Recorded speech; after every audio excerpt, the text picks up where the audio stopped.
গিয়াসউদ্দিন তাহেরির ওয়াজ শুনছিলাম একদিন। হঠাৎ আমাদের বাসার বেল বেজে উঠল।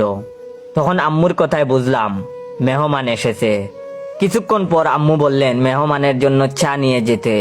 মেহমানের সামনে চা নিয়ে এসে সালাম দিয়ে বললাম, আমি একটু চা খাই, আপনারা খাবেন? ঢেলে দেই? দেই একটু। তখন মেহমান বলে, কি বলতেছে ছেলেটি? তখন আমি বলে দিলাম, বুঝলে বুঝপাতা, না বুঝলে তেজপাতা। মেহমান তখন রাগে বসা থেকে উঠে দাঁড়ালো। তখন আমি বললাম, বসেন বসেন, বই সাজান। অতঃপর তারা আমার উপর প্রচন্ড রাগ করে চলে গেলেন। অতঃপর আমার মায়ের চিৎকার করে দেয়াল ফাটার উপক্রম।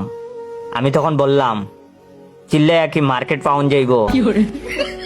তখন আম্মু বললেন, তুই মেহমানের সামনে এগুলো কি বললি? তখন আমি বললাম, আমি কি কাউকে গালি দিয়েছি, কাহারও বিরুদ্ধে বলেছি? আম্মু তখন বললেন, তুই কি কোনোদিন ভালো হবি না? তখন আমি বললাম, হ, আমি তো বালা না, বালা লইয়াই তাইকো। বলেই বাইরে চলে গেলাম। মা অনবরত আমাকে বকতেই থাকলো। সন্ধ্যায় বাসায় এসে দেখি মায়ের মাথা মোটামুটি ঠান্ডা। ছোট ভাইকে বললাম, ভাই, পরিবেশটা সুন্দর না? কোনো হইচই আছে? বল, কথা কি ক্লিয়ার নাকি ভেজাল আছে?